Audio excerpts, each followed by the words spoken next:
Mustaqbal Radio was interviewed U.S. Ambassador to Somalia, Mr. Donald Yamamoto. Welcome, Mr. Ambassador, Mustaqbal Radio. Thank you very much. We so appreciate to meet with you.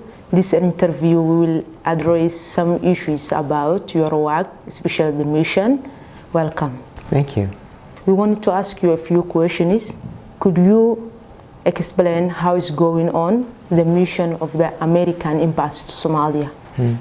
So we're here as we reopened permanent diplomatic presence on December 3 of last year, 2018.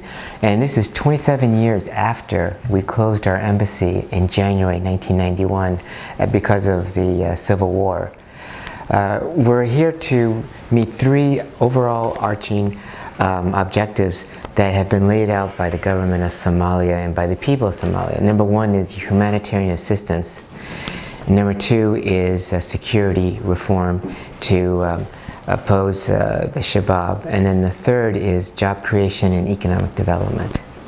And in all three sectors and areas, we've been able to make really good advanced progress to help Somalia create really a better future for the people and for the future generations. Are there new projects have increased to this year, the work doing in Somalia? Sure. So we can go on all areas, but let's look at economic development first. One of the things that we're launching is job creation, and the other was education, because they really are linked together. And the reason why is, if you look at the population of Somalia, it's over 13 million, but we're seeing is that over half don't have work. And so we need to find ways to create jobs. But in order to create jobs, you also have to have vocational training, educational training. But if 2/3 of Somalia's children have no access to schools, then that's a problem, because education really is the driver for development.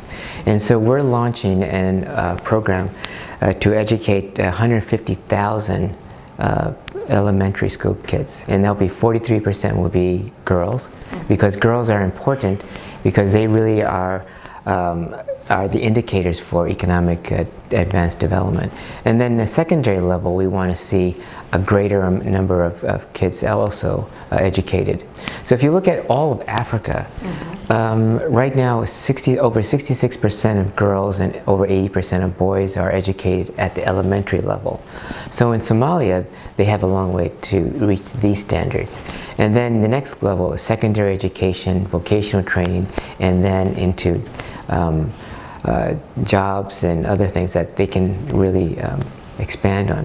So the next level we want to do is job creation. So we've created 1,700 jobs in the past year in areas of fisheries, dairy products, and livestock raising, as well as agriculture. But we really need to get to 10,000 as a goal, and we need to expand it on a expanding level. So, and the reason why this is important for not just Somalia, but for all of Africa, and we really need to put Somalia in the context of all of Africa, because really everything is interrelated. If you look at the population growth rate for Africa, 1 out of every 2 people born in the world will be African. But the unemployment rates is going to be very high unless we can create jobs, do economic generation, and expand education. And those are the 3 areas that we really need to work on. And I think in those areas, we've made a good start, and we're going to expand and develop, and we're going to focus on that, on that level.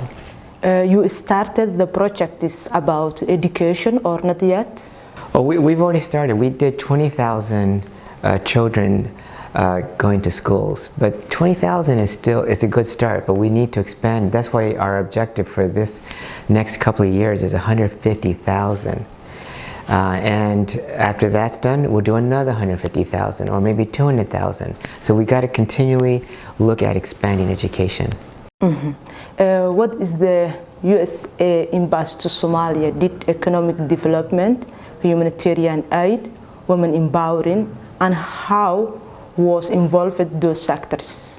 So all these sectors are really interrelated. So on the humanitarian assistance level, if you look at not just Africa, but the entire world, the United States is really at the forefront of providing assistance to people in crises.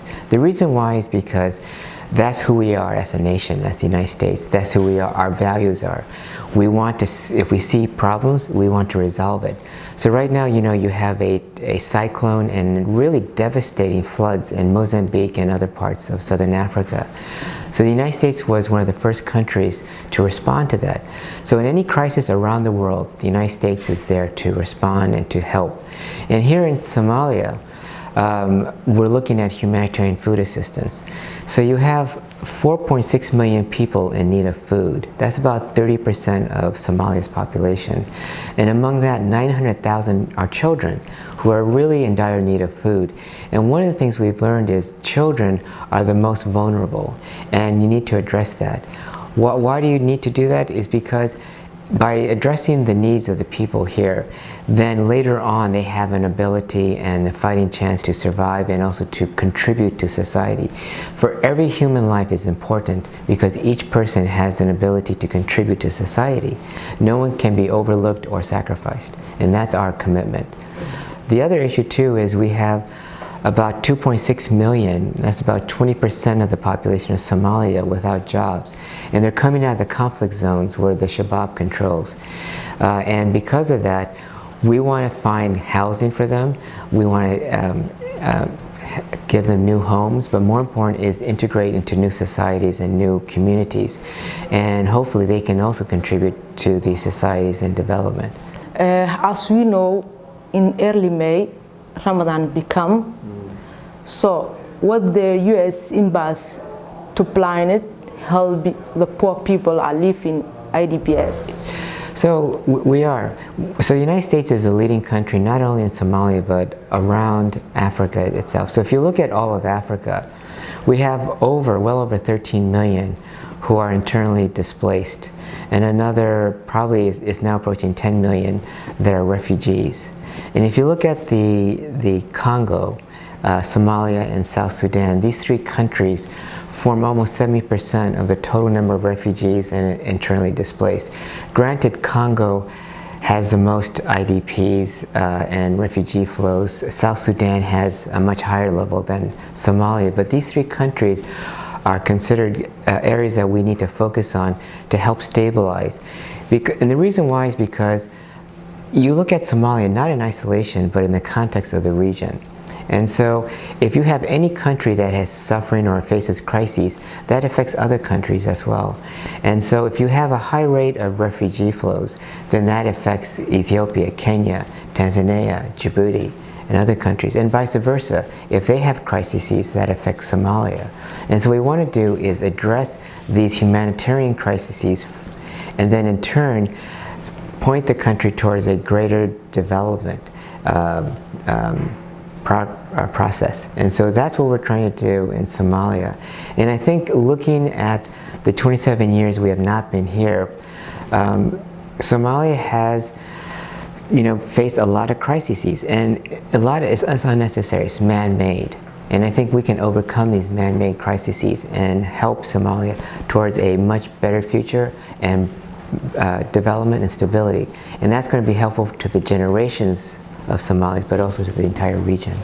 As we know, Somali population, 70 or 60% are women. Some of them, they have organizations. Some of them, they are part of the MPs.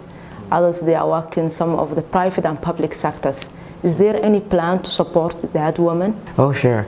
So one of the things that we've looked on at Ethiopia, Kenya, the Trans-Sahel and West Africa, is so we went into communities and we're looking at, well, we do well digging, we do economic development, but the one thing that is really a factor in dramatic increase in development in communities and also for the future of the country is women entrepreneur programs.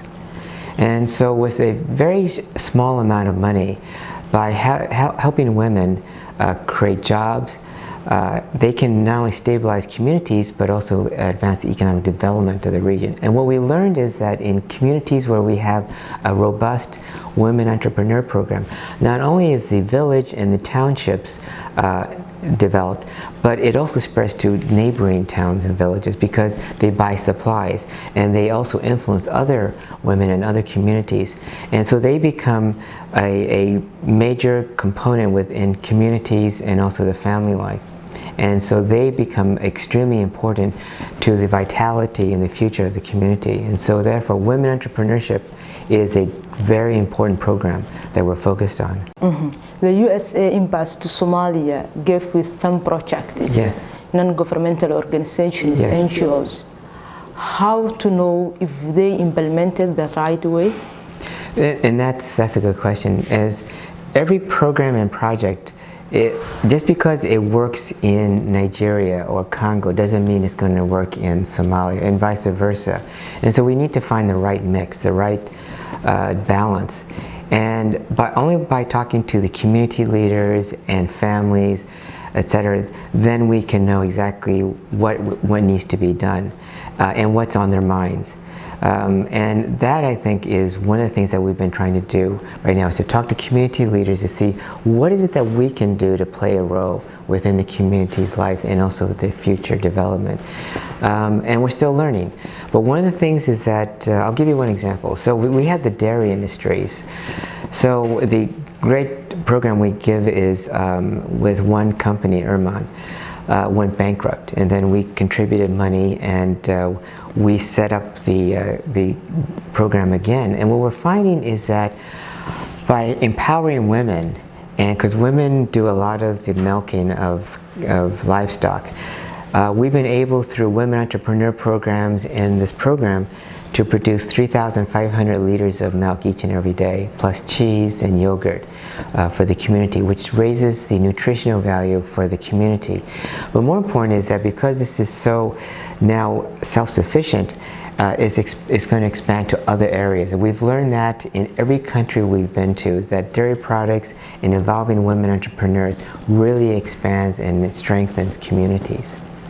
Why the U.S. Embassy to Somalia doesn't open offices in Mogadishu? Oh no, actually we're here.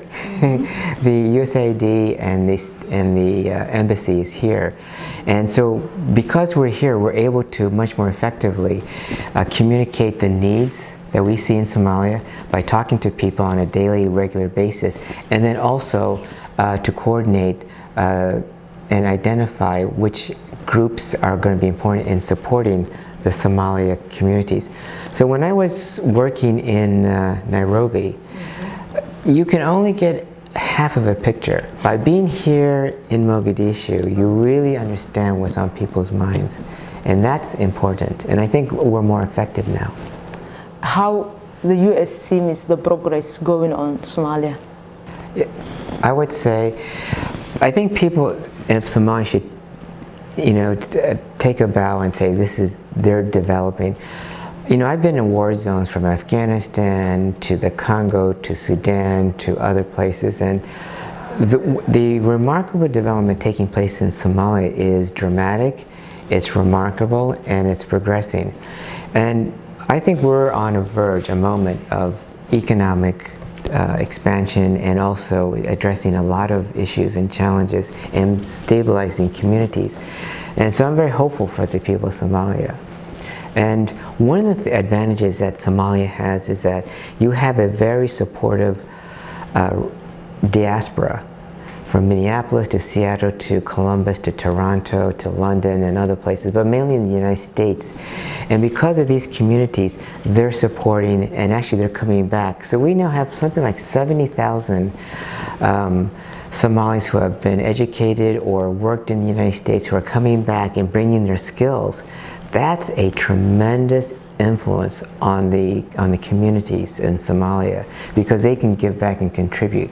That's one side. The second side is we see a robust development. We just talked to the chancellor of Mogadishu University. We're just amazed at the number of students there, but also the dramatic increase that they're giving as far as going out and creating new opportunities. And the universities and the schools really are the focal point for development.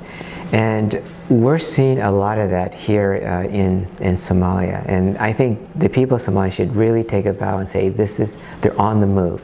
And they're really projecting on a very dynamic, dramatic, and prosperous future. Mm-hmm. What do you suggest to Somali people watching this video? I think that what the people of Somalia need to do is much more continue what you're doing now. Look at the reforms that are taking place across on the security side.